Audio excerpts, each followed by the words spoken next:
მოგესალმებით, დავიწყოთ Business Insider ეკონომიკისა და ბიზნესის მთავარი სიახლეებით და საკმაოდ საინტერესო კვირაა, საინტერესო მიმდინარეობით, რამოდენიმე საინტერესო სიახლეს ჯერ კიდევ ველოდებით, კიდევ დარჩენილი ორი სამუშაო დღის განმავლობაში, მიმდინარე კვირის განმავლობაში, მათ შორის დღევანდელ დღესაც, თუმცა უნდა აღინიშნოს, რომ ასევე საკმაოდ საინტერესო სიახლეებით გამოირჩეოდა განვლილი დღეებიც ამ თვალსაზრისით. კიდევ ერთხელ ხედავთ სიტუაციას ეროვნული ვალუტის კურსთან დაკავშირებით, ეკონომიკური ზრდის სტაბილურ მაჩვენებლებთან დაკავშირებით და რა თქმა უნდა, ამ წელში განსაკუთრებული მნიშვნელობა ენიჭება სწორედ ბიზნეს სექტორის აქტივობას და რა თქმა უნდა, ყოველთვის განსაკუთრებულად გვახარებს პროექტები და ინიციატივები ქვეყანაში, რომელიც არა მხოლოდ ცალკეული კომპანიების განვითარებას, არამედ მთლიანად ქვეყნის განვითარებას უწყობს ხელს და საბედნიეროდ ჩვენ გვყავს საქართველოში კომპანიები, რომლებიც ზრუნავენ განსაკუთრებულად ქვეყნის იმიჯზე და მათთვის განსაკუთრებით მნიშვნელოვანია თუ როგორ წარმოაჩენენ საკუთარ ქვეყანას. ნამდვილად ასეთი კომპანია, ასეთი ბიზნესმენების ჯგუფია და ასეთი სოლიდური პარტნიორი ყავს, ეს ძალიან გვეამაყება, საუბრობ ამბასადორის კუნძულზე, ამბასადორ აილენდზე და სწორედ ამასთან დაკავშირებით მინდა ძალიან საინტერესო სიახლე გაგიზიაროთ. ამბასადორი აილენდ ბათუმის პირველი შენობა ნაგებობა, რომელიც თავისი არსით ისტორიულ მნიშვნელობას ატარებს, მშენებლობის ახალ ეტაპზე გადავიდა. მრავალფუნქციური კომპლექსი აერთიანებს საცხოვრებელ აპარტამენტებს, სასტუმროს, ვერტოდრომს, გასართობ გამაჯანსაღებელ სივრცეებს, ღია და დახურულ აუზებს, ფიტნეს ცენტრებს და ბრენდულ ბუტიკურ მაღაზიებს. შენობაში განთავსებული აპარტამენტების ინტერიერის დიზაინზე იტალიურმა კომპანიამ D73 იმუშავა. ხელოვნურ კუნძულზე მაღლივი შენობის სტრუქტურული სიმყარისა და გრძელვადიანი მდგრადობის უზრუნველსაყოფად უმაღლესი საერთაშორისო სტანდარტების ტექნიკური საშუალებები გამოიყენება, რომელთა ინტეგრირებითაც ნაგებობის სტრუქტურული საუმედოობისა და მდგრადობის უზრუნველყოფისთვის საძირკვლის ხიმინჯების სიღრმე ჯამში 65 მეტრს აღწევს. ამჟამად სამუშაოები პლუს 6 მეტრის ნიშნულზე მიმდინარეობს, ჩასხმულია პარკინგის ზონის ვერტიკალური საყრდენები, ეგრეთ წოდებული სვეტები და ლიფტის შახტების კედლები. პარალელურად მესამე დონისთვის ყალიბის მოწყობისა და არმირების სამუშაოები გრძელდება. უშუალოდ პირველი ცათამბჯენის სამშენებლო მოედანზე კი საძირკვლის მოწყობასთან დაკავშირებული სამუშაოები ამჟამად მიმდინარეობს. პროექტის ასეთი მაღალი ტემპითა და ვადების წინსრებით განხორციელება კიდევ ერთ ნათელ დასტურს წარმოადგენს, რომ შავი ზღვის ყველაზე ინოვაციური პროექტი საერთაშორისო სტანდარტების სრული დაცვისა და განვითარების განსაკუთრებული დინამიკის საუცხოო კომბინაციით სრულდება. სატესტო სამუშაოების წარმატებით დასრულების შემდეგ მაღლივი შენობისათვის გათვალისწინებული ხიმინჯების პირველი 35 უკვე მოწყობილია.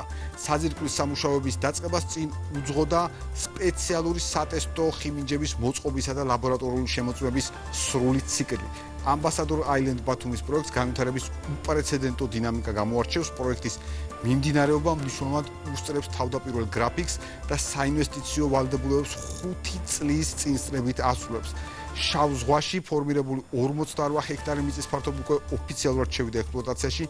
ამჟამად პროექტი აქტიურად გადავიდა ახალ მიწისზედა სამშენებლო სამუშაოებზე, რაც კიდევ უფრო მკაფიოდ წარმოაჩენს პროექტის მასშტაბსა და განვითარების დინამიკას. მართლაც გამორჩეული პროექტია, კიდევ ერთხელ მინდა აღვნიშნო ამ თვალსაზრისით ამბასადორ აილენდ ბათუმი და აბსოლუტურად არ გვიკვირს არავის, ვინც ვიცნობთ მათ მენეჯმენტს, ჩვენ აქ ამ სტუდიაშიც გვისაუბრია, რომ სამუშაოები მართლაც წინსწრებით და განსაკუთრებული ტემპით ხორციელდება. სხვათა შორის ამბასადორ აილენდ ბათუმი არის არა მხოლოდ ვიზუალურად და კონცეპტუალურად გამორჩეული პროექტი ქვეყნისთვის, არამედ მენეჯმენტის ძალიან მაღალკვალიფიციური სიზუსტით გამორჩეული პროექტია მართლაც, რომელიც ვფიქრობ, რომ არის განსაკუთრებულად მისაბაძი არა მხოლოდ ქვეყნის შიგნით, არამედ ბევრ საერთაშორისო კომპანიას მართლაც ვიტყოდი ასე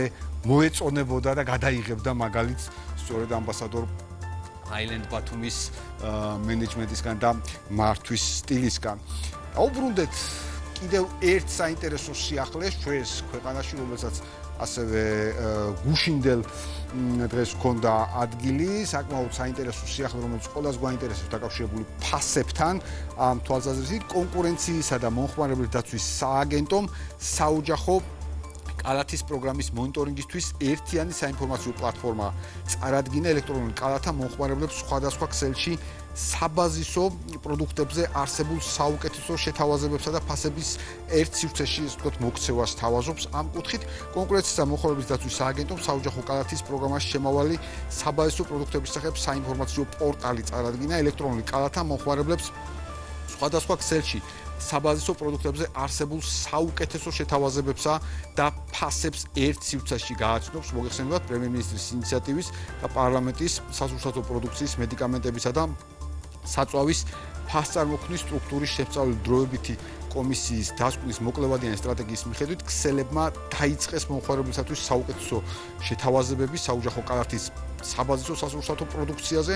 სტრატეგიის ფარგლებში სააგენტოს დაევალა მომხმარებლებს ქსელურ მარკეტებში საოჯახო კალათის პროგრამაში შემავალი საბაზისო პროდუქტებზე არსებული საუკეთესო შეთავაზებებისა და ფასების შესახებ ინფორმაციის ერთ სივრცეში ელექტრონული კალათის ფორმატში შეთავაზება. პროგრამაში ჩართული ქსელები ვალდებული იქნებიან სააგენტოს ყოველკვირეულად მიაწოდონ ინფორმაცია საოჯახო კალათის პროგრამაში შემავალი საბაზისო პროდუქტებზე არსებულ საუკეთესო შეთავაზებებსა და ფასების შესახებ. თქვენ შეგვიძლია მოვისმინოთ შეფასებები. ეტაპზე განთავსებულია 12 სუპერმარკეტის ქსელის მიერ მოწოდებული ინფორმაცია ძირითადი დასახელების და საბაზისო სასურსათო პროდუქტებზე. გვაქვს ამ ეტაპისთვის განთავსებული 237 საუკეთესო შემოთავაზება და ასევე ვხედავთ, რომ არის 13 ძირითადი სასურსათო პროდუქტი, რომელიც კატეგორიების სახით არის განთავსებული აღნიშნულ საიტზე. ძალიან მნიშვნელოვანი ნაწილია, მე ვფიქრობ, საოჯახო კალათა. ბევრი ადამიანი ქსელში არ მიდის ერთი პროდუქტის გამო, მას სჭირდება რაღაც პროდუქტების ერთობლიობა, ამიტომ მისთვის რომ საუკეთესო კომბინაცია საუკეთესო შემოთავაზებებით იყოს ხელმისაწვდომი, თითოეულ მოქალაქეს ექნება საშუალება, რომ შექმნას საკუთარი კალათა. მომხმარებელს ექნება სრული ინფორმაცია საუკეთესო სამომხმარებლო ფასების შესახებ, ასევე ეს წაახალისებს მათ შორის კონკურენციას აღნიშნულ 12 ქსელში, აღნიშნულ ქსელებს ექნებათ ვალდებულება, რომ განათავსოს საუკეთესო ფასები აღნიშნულ პორტალზე. FMCG სექტორის წილი არის 14 მილიარდი ლარი 2025 წლის მონაცემებისთვის, ხოლო ორგანიზებული ბაზრის წილი არის 64%. შესაბამისად მნიშვნელოვანი არის ნამდვილად აღნიშნული პლატფორმა და ვფიქრობ, რომ მოსახლეობისთვის იქნება შედეგის მონტაჟი. აღნიშნული პლატფორმა საშუალებას მოგცემს, რომ აღნიშნულ ქსელებს შორის კონკურენცია კიდევ უფრო გაჯანსაღდეს, ფასები უფრო გამჭვირვალე გახდეს. მიგვაჩნია, რომ ამ კონკურენციის პირობებში და ქსელების მიერ საუკეთესო შეთავაზებების პირობებში სწორედ ჩვენი მომხმარებლის ჩეკი შემცირდება და ეს მოგცემს საუკეთესო შედეგს. ვფიქრობთ აპლიკაციის გაკეთებას არა მარტო ვებგვერდისთვის, ასევე ტელეფონის მობილურის პლატფორმისთვის, რომ უფრო მოსახერხებელი იყოს. დიახ, მართლაც კოლოსალური სამუშაო იქნა გაწეული ამ კუთხით და ძალიან საინტერესოა, მივედით გარკვეულ მნიშვნელოვან შედეგზე და მე დარწმუნებული ვარ, რომ ამ შედეგის საშუალებით, რა თქმა უნდა, თითოეული მომხმარებელი იგრძნობს უფრო მეტ სიკეთეს, ვინაიდან ეს არის კონკრეტულად ხედვადი და გაზომვადი საშუალება იმისთვის, რომ დავაკვირდეთ იგივე პროდუქტების ფასებზე არსებულ ვითარებას და რა თქმა უნდა ვიტყოდი ასე, რომ კვირის განსაკუთრებულად გამორჩეული მოვლენა იყო ჩვენ ინოვაციებისა და ტექნოლოგიების სააგენტოში ნახეთ ძალიან მნიშვნელოვანი სიახლე და ინიციატივა Google Street View საქართველოში ოფიციალურად იწყებს ოპერირებას, რაც ვიტყოდი ასე მართლაც გამორჩეულად მნიშვნელოვანი ფაქტია, შესაბამის მაღალი რანგის სტუმრებს მასპინძლობდა სააგენტო ღონისძიებაზე, რა თქმა უნდა, წარმომადგენელი იყო საქართველოს ეკონომიკის და განვითარების მინისტრის მოადგილე ბატონი ირაკლი ნადარეიშვილი, თუმცა ღონისძიების დეტალებზე და არა მხოლოდ ჩვენ გსურს ვისაუბროთ ჯიტას თავმჯდომარესთან, ბატონ ალთანდილ კასრაძესთან. ბატონ ალთანდილ, მოგესალმებით. მადლობა ბიზნეს ინსაიდერში მობრძანებისათვის. ხო, დავბრძანდეთ და მართლაც კიდევ ერთხელ გავიმეორებ, რომ ეს ჩემთვის ნამდვილად გამორჩეული სიახლე იყო კვირის აი მიმდინარე დღეების უკვე საქართველოშია ძალიან მარტივად რომ ვთქვათ და რა თქმა უნდა ამ სიმარტივეში მისი მთავარი მთელი არსი გავითვალისწინოთ. რას ნიშნავს ეს სიახლე საქართველოსთვის და ესე უბრალოდ შემოვიდა თუ ბუნებრივი ამას წინ უძღოდა ძალიან სოლიდური მუშაობა საქართველოს მხრიდან? პირველ რიგში მივესალმებით თქვენს მაყურებელს. მართლა ძალიან მნიშვნელოვანი მოვლენა არის ჩვენის ქვეყნის ციფრული ტრანსფორმაციის პროცესში.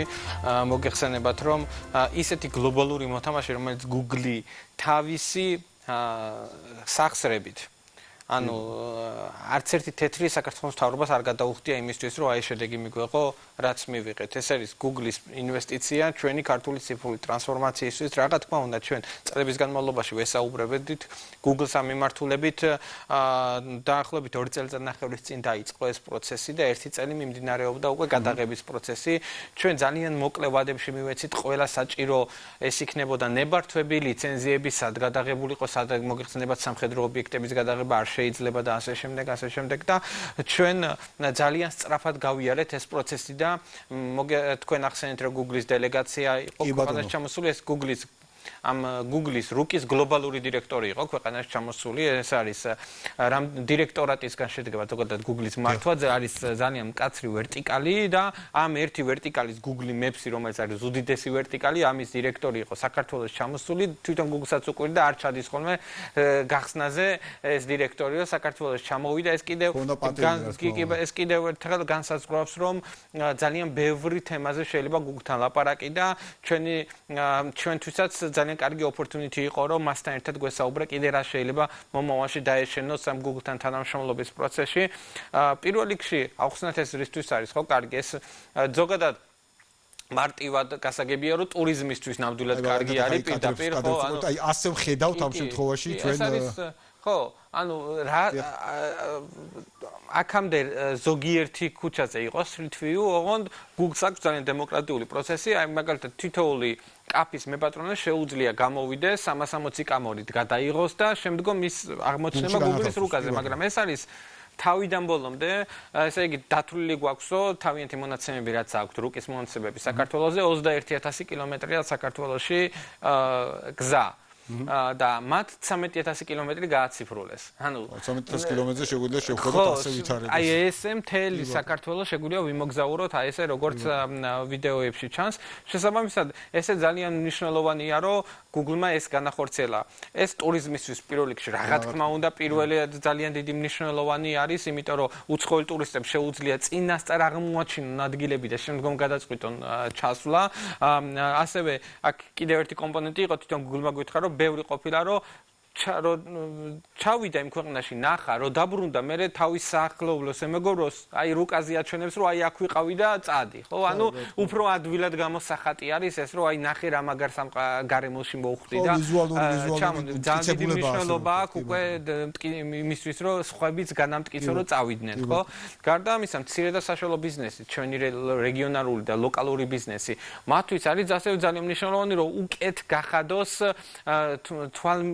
ანუ თვალწარმტაცი გახდეს ის გარემო, რომელსაც ის თავაზობს. არა მარტო ეწევს რესტორანი, არამედ სრული გამოსახულება მიიღოს ადამიანმა, რომ მას ეწვიოს, ხო? გარდა ამისა, ზოგადად რუკებს ყველგან, ეს არის Google Maps-ი, Waze-ი თუ Apple Maps-ი, მნიშვნელობა აქვს. ცდომილება ყველას აქვს აბსოლუტურად, ხო? ანუ მაგალითად ყველას ქონია დარწმუნებული ვარ შემთხვევა, როდესაც აგვიჭურთია მისამართი და ზუსტად არ მიუთითებია ის ადგილი, ხო? აი Street View ამას თავიდან ბოლომდე აგვარებს, იმიტომ რომ არა მარტო ის მონაცემები, რაც რუკის გეოლოკაციები იყო შეტანილი, არამედ უკვე ვიზუალში ხელოვნური ინტელექტმა ეს ყველაფერი ერთად უკვე დაასინქრონა და კი ბატონო, აი თუ მაგალითად რუკამ არასწორად გაგიშვა 13 ნომერში, ხო? ანუ იქ უკვე სურათზეც ნახულობს, რომ ის 13 ნომერი არის თუ არ არის 13 ნომერი. შესაბამისად, ბევრი კუთხითაც კიდე უფრო, ანუ ეს ციფრული პროცესი კიდე უფრო გამარტივდა და ძალიან ასე ვთქვათ, ახალ შესაძლებლობებს ქმნის ასევე სტარტაპებისთვის, რომელიც ინოვაციურ პროდუქტებს ქმნიან და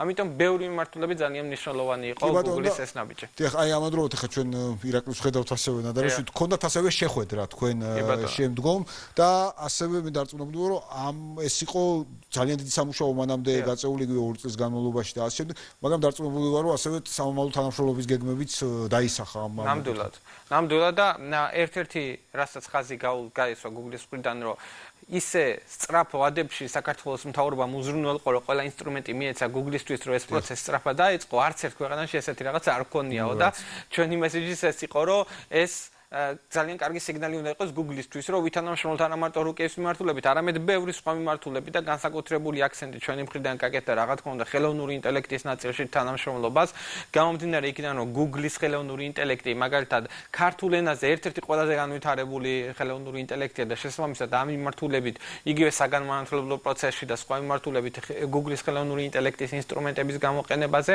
ასევე ზოგადად Google-ს აქვს ძალიან ბევრი მნიშვნელოვანი საგანმანათლებლო რესურსები, რომელიც მნიშვნელოვანია, რომ საქართველოს მოქალაქეების იყოს ხელმისაწვდომი, შესაბამისად, ჩვენ შევთანხმდით, რომ ეს წარმატებული თანამშრომლობა Google-ის რუკასთან მიმართებაში გადაითარგმნოს უკვე Google-თან სხვა უფრო ფართო მასშტაბიან და ახალ თანამშრომლობის შესაძლებლობებში და ძალიან დიდი ინტერესია მათ შორის Google-ის მხრიდან ამ მიმართულებით. დარწმუნებული ვარ, რომ ეს ასეც იქნება თქვენი ძალიან წარმატებული მუშაობიდან გამომდინარე, ძალიან კარგი გამოსვლებიდან გამომდინარე საერთაშორისო კომპანიებთან თანამშრომლობის. სწორედ ამ ნაწილზე მინდა გავაგრძელო საუბარი.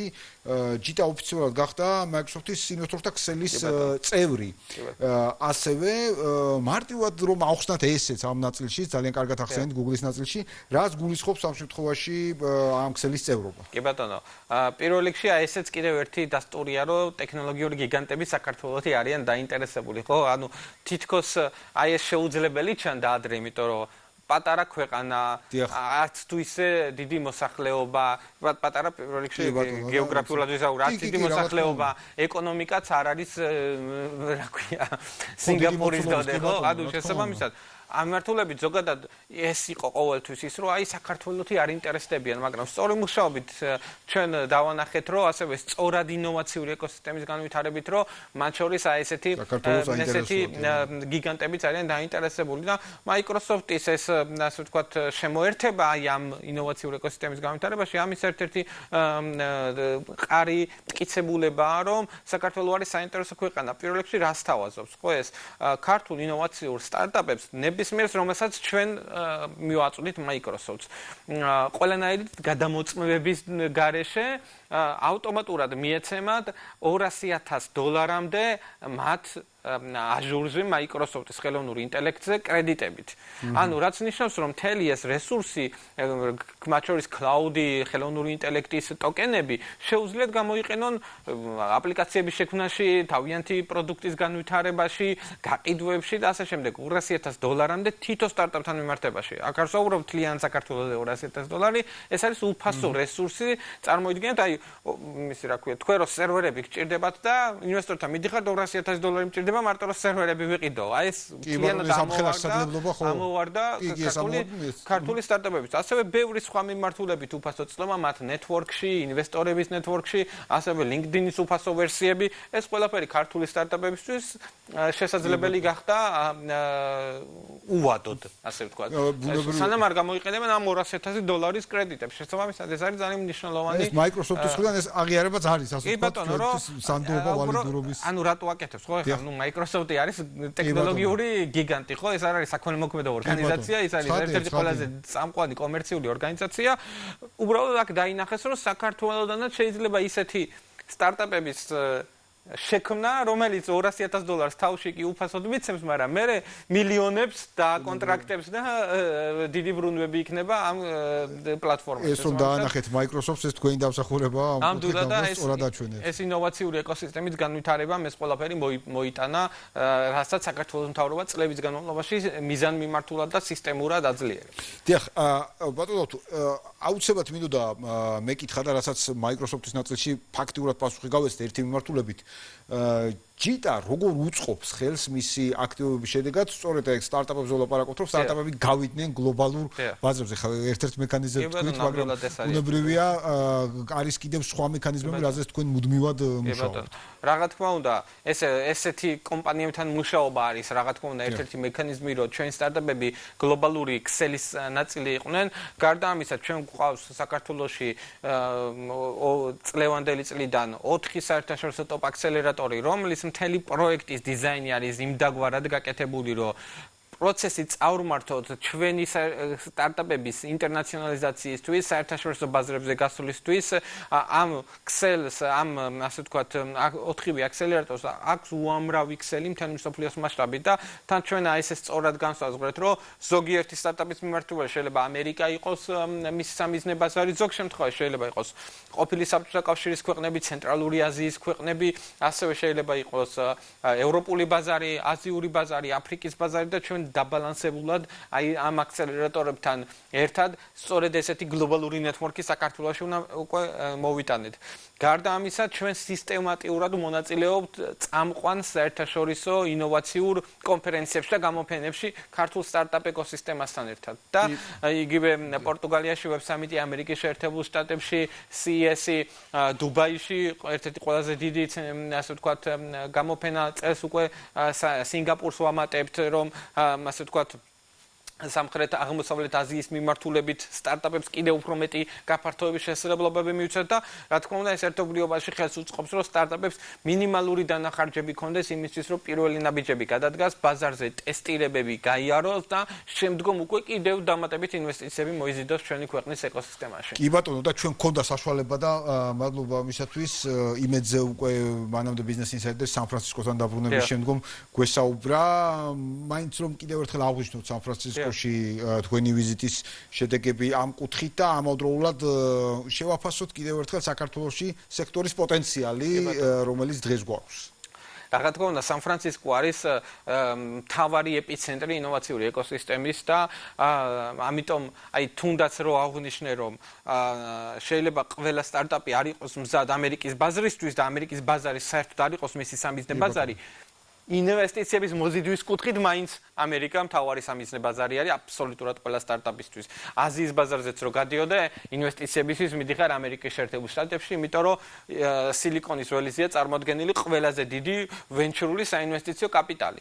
და ყველაზე დიდი რაოდენობის ინვესტორი მან არის წარმოადგენილი და ყველა სტარტაპი ცდილობს იქიდან გავიდნენ უკვე გლობალურ ბაზარზე. შესაბამისად, ამ მიმართულებით საელჩოსთან თანამშრომლობ საგარეო საქმეთა სამინისტროსთან პირველ რიგში თანამშრომლობით და შემდგომ გენერალური საკონსულო არის აი ესეთი ინსტრუმენტის გაჩენა, რომელიც ხელშეუწყობს სტარტაპებს, ქართულ სტარტაპებს, რომ იქ ჩასული შემთხვევაში მიიღოს ყველა საჭირო ინფორმაცია, სერვისი, ასე ვთქვათ, ადამიანთა წრესტი, ამ ქსელისადმი წვდომა, აი სწორედ ამას უზრუნველყოფს ეს და ჩვენ მართლა ძალიან კარგი გახსნის ღონისძიება ქონდა, უამრავი ადამიანი დაესწრო, მათ შორის პოლიტიკური ფიგურები, სან-ფრანცისკოს მერი და კალიფორნიის გუბერნატორის მოადგილე, რაც და ძალიან დიდი რაოდენობით ბიზნეს სექტორი, საერთაშორისო აქცია ასე შემდეგ და ეს კიდევ ერთხელ წარმოაჩენს, რომ ინტერესი ქართული ინოვაციური ეკოსისტემასთან მყარი არის, იმიტომ რომ მათ დაინახეს წლების განმავლობაში, რომ საინტერესო სტარტაპები მოდის სწორედ აი ესეთი თუნდაც პატარა ქვეყნებიდან. კი ბატონო და ბოლოსკენ აუცილებლად მინდა კითხოთ ინოვაციური სტარტაპების კიდევ ერთხელ ჩვენ სტატუსი, რა თქმა უნდა და სტატისტიკა სად ვართ ახლა ამ კუთხით. ინოვაციური სტარტაპების სტატუსიც კიდევ ერთხელ კარგი მაჩვენებელია იმისთვის, რომ ჩვენ უცხოური ინვესტორები მოვიზიდოთ ქვეყანაში. ამ ეტაპზე უკვე 13 სტარტაპს აქვს მიღებული ინოვაციური სტარტაპის სტატუსი და ძალიან ბევრი კიდევ განაცხადის ქვეშ არის, იმიტომ რომ რთული კრიტერიუმებია და შესაბამისად ამ მიმართულებით მიდის და ყოველწლიურად ვიცით ზუსტად რომ როგორც მინიმუმ 40 ახალი სტარტაპი შემოერთდება, ამ იმას გამომდინარე რომ აქსელერაციის პროცესს გადიან ეს სტარტაპები, შესაბამისად ძალიან მნიშვნელოვანია რომ ჩვენ ვაჩვენოთ საერთაშორისო საზოგადოებას, რომ საქართველოში არის არა ერთი ან ორი კარგი სტარტაპი, არამედ უფრო დიდი რაოდენობით ინოვაციური სტარტაპი, რაც პირდაპირ გაზრდის ინტერესს, რომ აი აქეთ გადმოიტანონ ბევრი, ესე ვთქვათ, საინვესტიციო კაპიტალი, იმიტომ რომ აქ არის ის საჭირო ადამიანური კაპიტალის მინიმალური რაოდენობა, რაც მნიშვნელოვანია მათი პირველ რიგში მოგებისთვის, ხო? ინვესტორი ფულს დებს სტარტაპში, იმიტომ რომ მათ მოგება მიიღონ. ამიტომ სწორედ აი ესეთი ეკოსისტემა იქნება ერთობლიობაში ინოვაციური სტარტაპის სტატუსით, რომელიც თქვენ აღნიშნეთ, არის, რა ვიცი, მთავრობის უპრეცედენტო ნაბიჯი 0%-იანი საგადასახადო რეჟიმი.